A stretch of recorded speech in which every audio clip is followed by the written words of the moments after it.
Hello, everybody, and welcome to the Adult Chair on Rash Pixel FM. I am Michelle Chalfant. Oh boy, you guys, we have a very special show today. It is, I can't even believe these words are coming out of my mouth. It is the 100th episode of the Adult Chair that I'm recording today, and that absolutely blows my mind. Going back in time when I first met Pete, probably 4 or 5 years ago, and he was doing marketing work for me and helping me with my website, he said to me, you've got something here with this Adult Chair.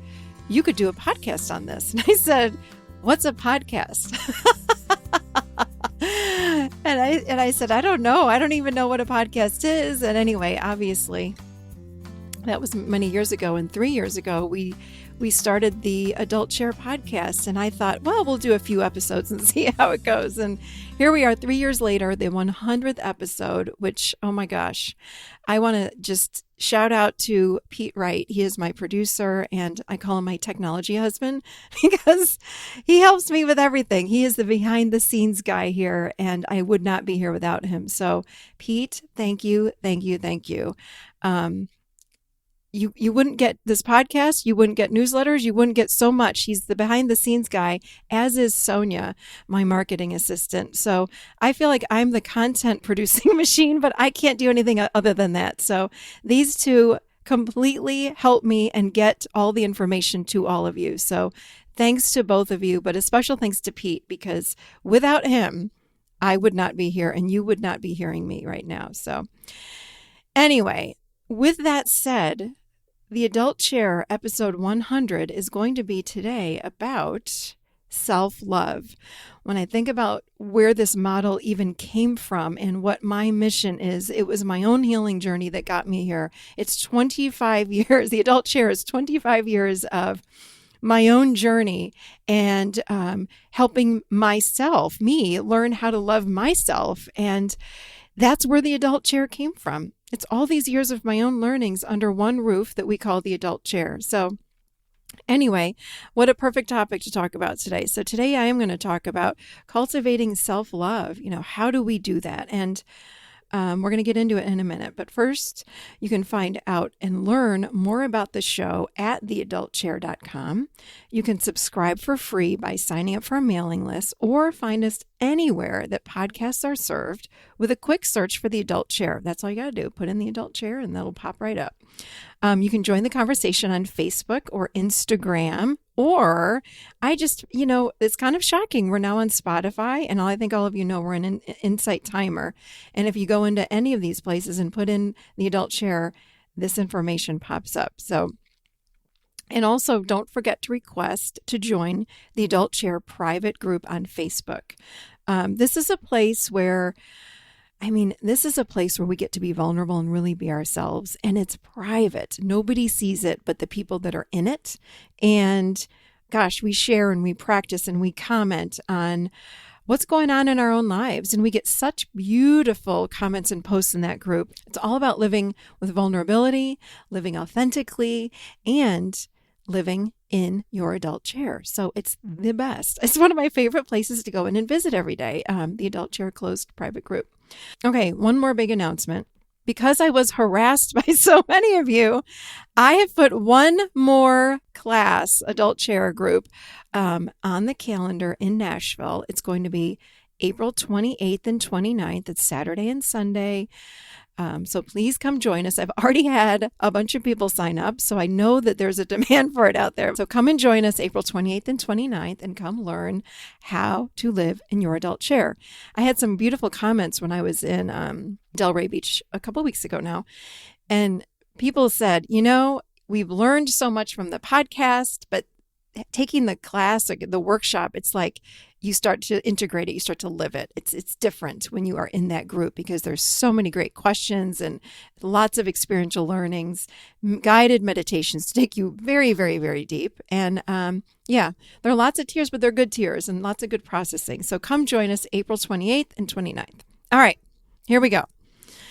Self-love. And like I said earlier, this is a topic that's near and dear to my heart. I spent so much of my life not loving myself. I didn't, not only did I not know who I was, but I did not love who I was. And I had such vicious thoughts in my head, and I did everything I could to numb those thoughts out or down. But what I realized is it's not about numbing them out. We have to figure out what's going on underneath it all. And what I discovered was I don't think I loved myself. I didn't know how. I wasn't mirrored correctly. And again, I have no blame about anything in the past, but I need to learn how to do that. So what I've done is I've come up with about 10 different ways that we can cultivate self-love.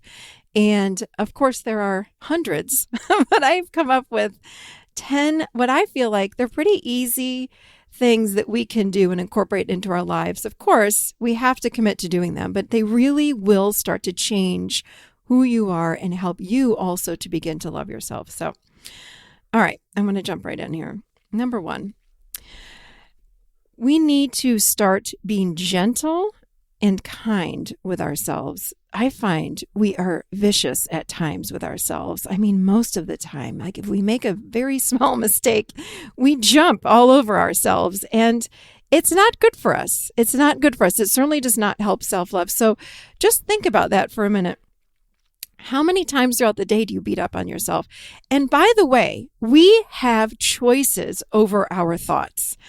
So many of us say, I can't help it. My brain just goes, no. You can add thoughts in and you can choose what thoughts you want to have. But we live like robots. We live from that unconscious mind, from that adolescent chair where these thoughts just sort of trickle in like they're on an assembly line, like a treadmill. And we just let them all come in. It's like, no. Who says we have to believe everything that is on that assembly line, by the way? It's like, okay, I'm not going to choose to believe that. I'm going to choose to believe this. And by the way, I'm going to add this thought. So if you hold the intention to start being gentle and kind with yourself, you got to start somewhere. I thought this was a great place to start. Just having the awareness that I'm not really nice to myself. I need to change that around and start being gentle. Okay. Something else that happens with us pretty much on a daily basis, I think, or at least often, if it's not daily, is we get triggered. We get triggered by something we read. We get triggered by people. We go to work. Our kids trigger us. Whatever, wherever, and whomever triggers us, we get triggered. Something upsets and tips over our apple cart on the inside. And in order to start healing and transforming, we must look at what is going on the inside.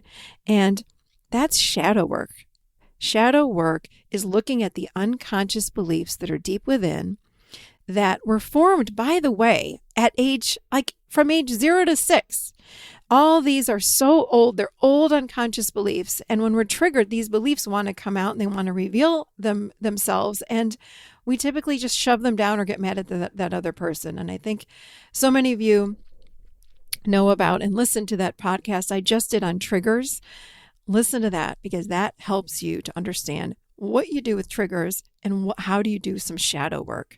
Really powerful. We have to stop getting triggered so often and start looking inside, taking responsibility for our own lives and not blaming anyone else. So it's really this work of the adult chair and self-love is going internally. We're going deep inside, and shadow work does that. Number 3. Ask yourself, what's good about me? Okay? We're so great again at beating up on ourselves. But what's something good? And it doesn't have to be huge. It can be the smallest thing. I think you guys have heard, if you listen to any of my previous shows, I brought up this example of did you make your kids lunch today? Huh. Okay. Then I must be a pretty good mom. I made my kids lunch today. I find that our mind searches for these huge events. It thinks that we've got to do these really, really, really huge things in order to love ourselves. And it's just not true. We need to look at the little tiny things, which, by the way, add up. They really start adding up. So start paying attention. Did you tell someone that you love them today? Wow, if you did, you might be a compassionate person or even a loving person. Did you help someone out today? It can be really small things. Did you make your bed today? Start making your bed every day. I can't remember where I read it, but it was somewhere I read it. I think it was from someone in the military that said, if you can make your bed every single day, you've at least accomplished one thing. So make your bed and become a cheerleader for yourself and say, hey, look at me. I made my bed. like I said, compliment somebody, volunteer, do these really small things. I found myself even today is my podcast recording day. And I sit and write content. I come up with content. I do tons of writing and thinking. And I looked at the clock today. I started working at 7 o'clock and I looked up at the clock and it was 1:30. And then I looked down at myself and I said, oh my God, I'm still in my pajamas and slippers.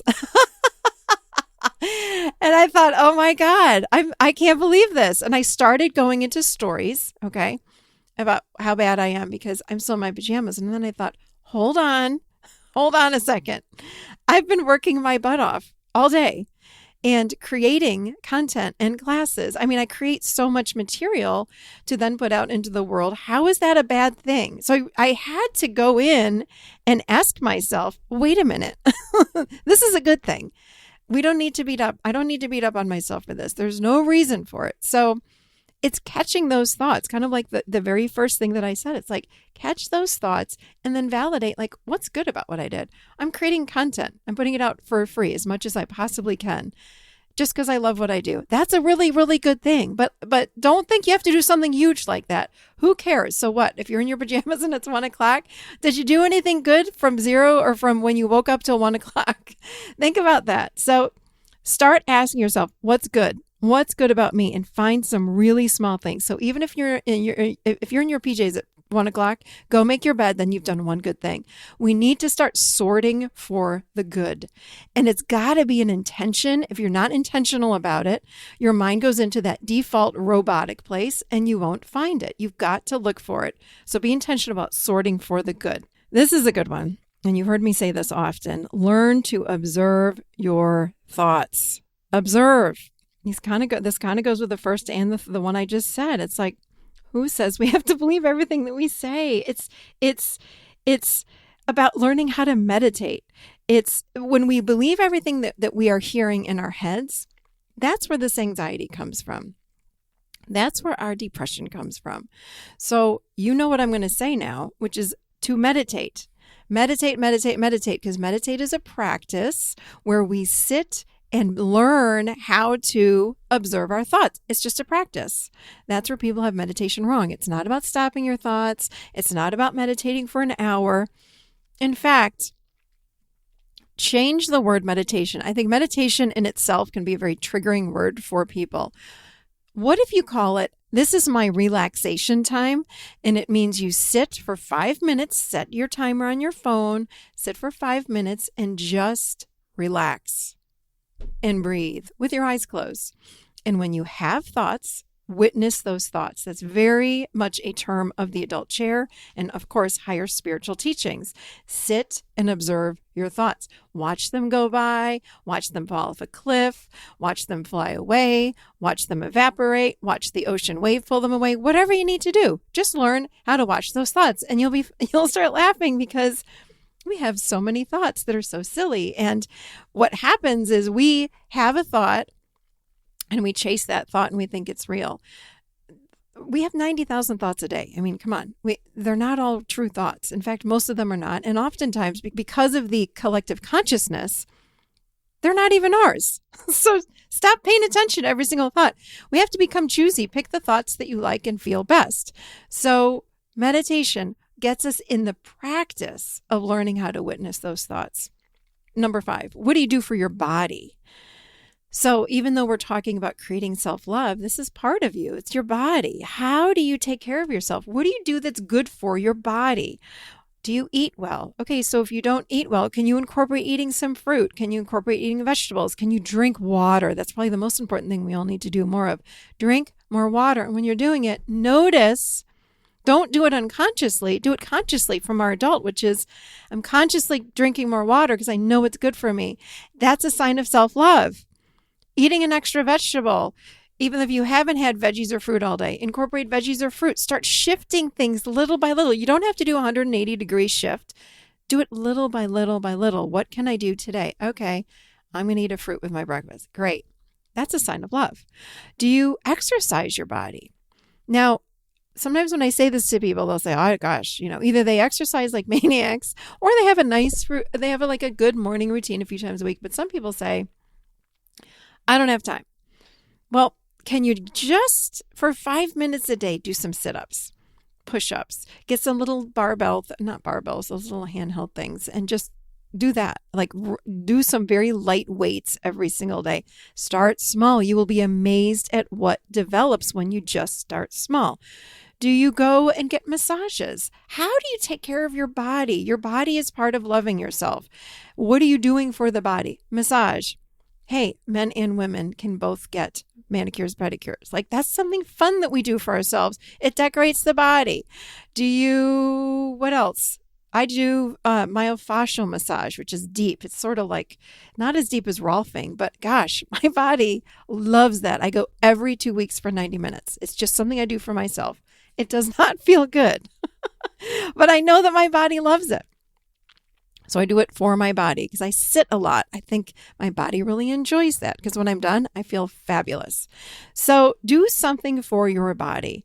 Dumbbells, sit-ups, push-ups, something. And cheerlead yourself. You guys, don't forget, you've got to be the biggest cheerleader for yourself. Who are you hanging around? This is a big one because we want to change so often, but we're hanging around people that are kind of negative. They're negative, they're critical, they're judgmental, they gossip, they've got low self-worth, so they're doing all these things, okay? Someone with low self-worth gossips and judges because they don't feel good about themselves. They put other people down to boost themselves up. So if you're hanging around people like that, that is not good for yourself, for loving yourself and raising your own self-worth. So start incorporating some time with people that feel a little bit better. Again, as humans, we're not going to go from hanging around one group of people that we think are all of our best friends, but they judge the heck out of everybody, to a new group that's like these enlightened, wonderful beings that love themselves.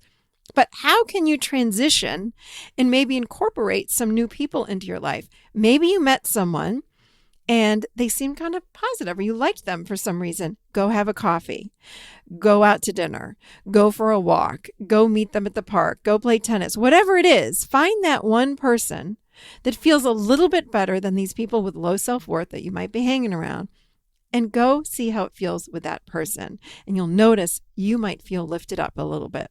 And then the more you hang around that person, you're going to attract more people like that. And it's just a natural transition out of these other people or out of the group that feels so low to you. I often find that this happens when people, they start loving themselves and taking care of themselves in new ways. When we're on this beautiful spiritual path and self-loving path, this happens where people come in and go, I'm not a match for so-and-so anymore. I'm like, yeah, because you're vibrating higher. You are loving yourself and that person doesn't. Not that we judge anyone else. I don't judge other people, but it's just not a match. It's like you don't put plaid with polka dotted shirts. It's like, it's not a match anymore. So you're different. So you might not be a match. I did a whole podcast on that on, I think it was like ending relationships. It's like sometimes they just end, they served their purpose. And when we choose a path of growth, it's a very different path. It's about loving yourself and finding self-worth and living authentically. That takes a very brave person. Not everybody can do that. So the people that aren't ready to do that yet, and they might be in a year or whenever, we got to it's like, okay, you can still be friends with them, but hang out with the people that might be a better match for you. So choose who you hang around. It's like bringing consciousness into your relationships. That's very much something that we do from our adult chair. We are conscious and we're noticing this person doesn't feel good. So I better go over here and hang out with this person, or I'm going to spend less time with this person that just doesn't feel good to me anymore. Okay. Number 7, learn to connect with the inner child. Oh, you know how much I love this one. This is the part that is key to self-love. Okay. This is the part of you that has emotions and needs. It is the part of you that has your passion, your fun, your creativity. This is key. This is key. We really want to get in touch with that inner child. And when people start to connect with their inner child way in the beginning, a lot of tears, and a lot of internal shifting. And when we notice that this is where so many of these internal beliefs of self-hatred or the opposite of self-love or not feeling worthy, they're coming from this beautiful inner part of you that we call the inner child. So we got to get into this child chair and start wondering what's going on in here and connect with that part. So much beautiful shifting happens here. I've got on the website and on YouTube, I've got the Connecting with Your Inner Child, and it is, I think it's even on Insight Timer now. It's beautiful. It's a guided meditation to connect with the inner child. It just helps you to connect with that part of you. I'm going to do a lot to, I think I've talked about this. I have a whole podcast on this. You can journal to that part of you. Imagine that he or she is standing in front of you, dialogue with that part, and even just asking yourself, how do you feel, starts to connect you with that inner child part, because that's the part of you that has emotions and needs. Number 8, spend time in nature. Your physical body will thank you. Your mind and your emotional body will thank you, because nature vibrates in the heart. It's a 4th chakra or a love-centered activity. So everything has a vibrational frequency to it, and it is vibrating at the heart level. So if you want to love yourself, get in nature. It cleanses our energy field. And when you're in nature, be mindful in nature. Don't go for a walk with like your headphones on, listening to music, because honestly, you're missing out on the beauty. So a mindful walk would be one where I'm walking and I'm observing what's going on around me. Like look around, look at the rich colors or the colors that aren't quite rich yet because it's still wintertime. I know here it's very brown in Tennessee, but you'll see green. You might see birds. And then listen, what are you hearing? This is a mindful walk. This completely brings you in your body too, by the way. Notice what you smell. Stop and touch the trees. It really, truly works to touch trees. It helps with grounding. Go sit under a tree and just contemplate, journal, do something that's really mindful in nature at least once a day. I love to step outside every single day with my dogs, and I just step outside. I throw my big dog his Frisbee. The little one wanders around, and I love to take walks in the park with them. Bring your dogs, but notice everything while you're on your walk.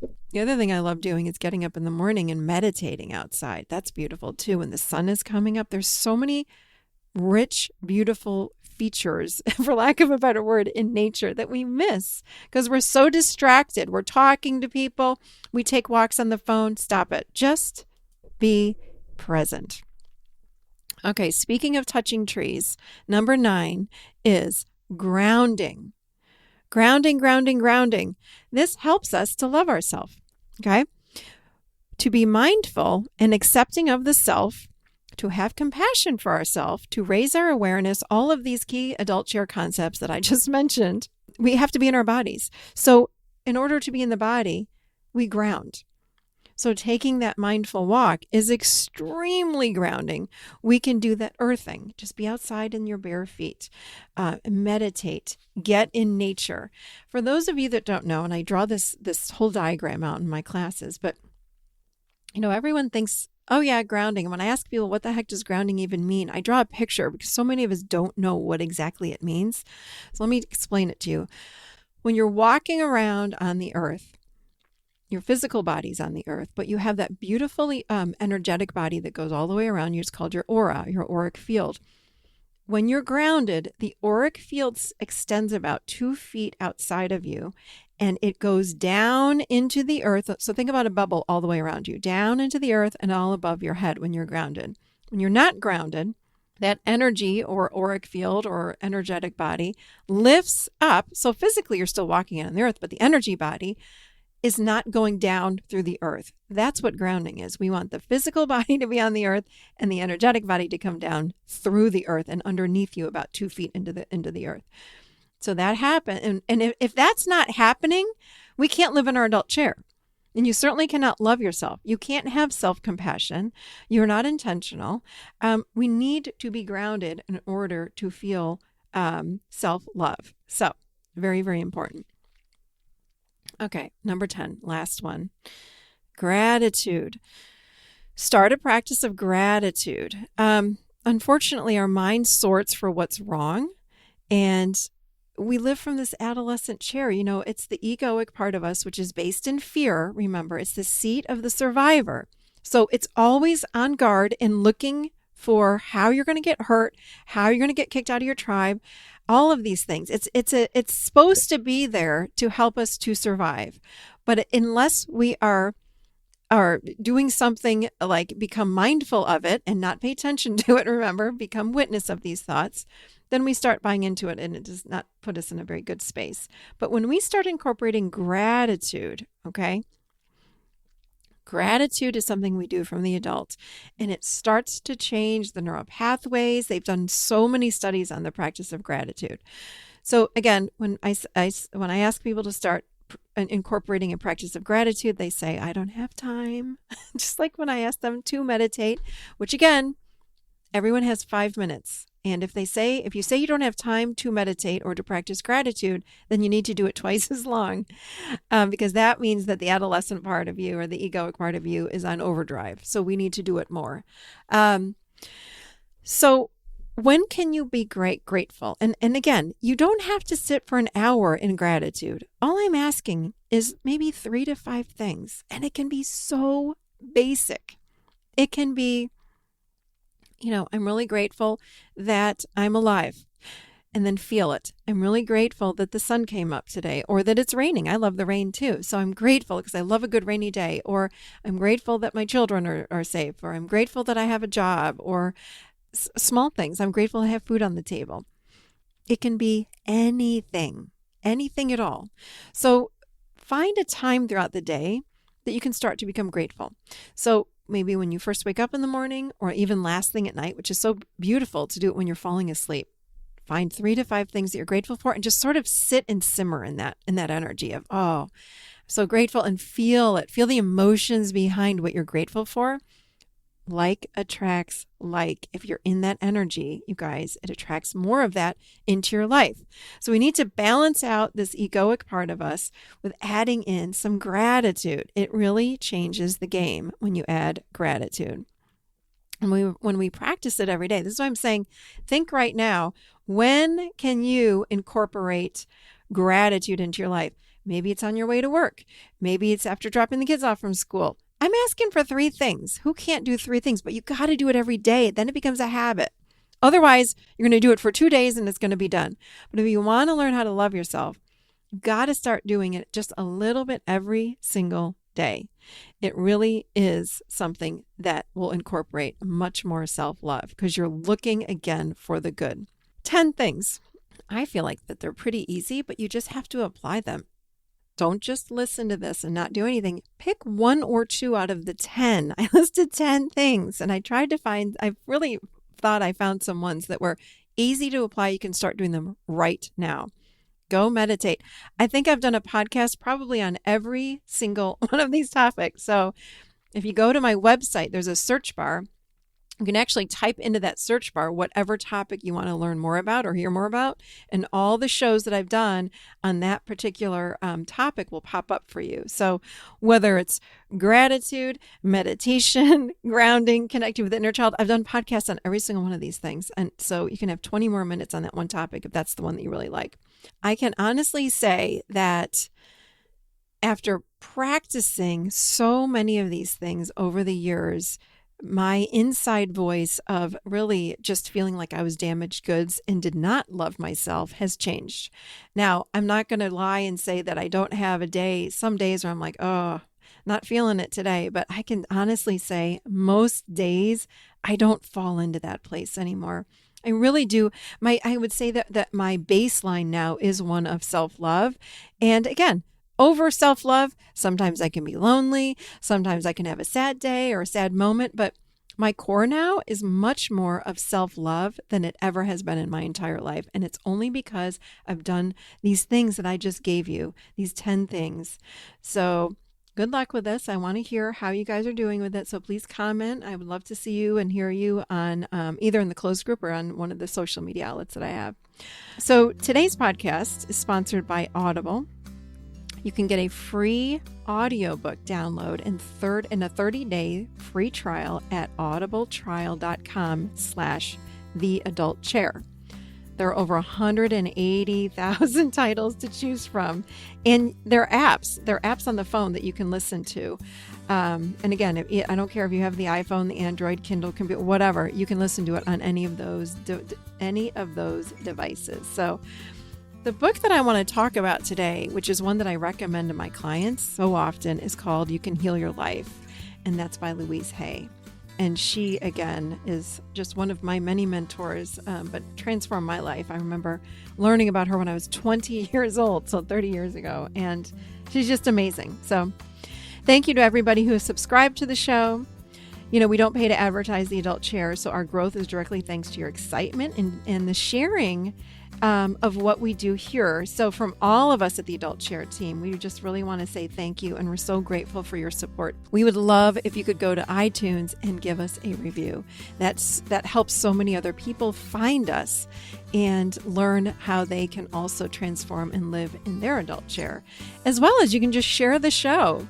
That's also a great thing to do. So thank you to all of you for helping spread this transformational model called the Adult Chair around the world. I hear from so many people around the world every single day, and it is just a gift to sit here and chat with all of you. So thank you.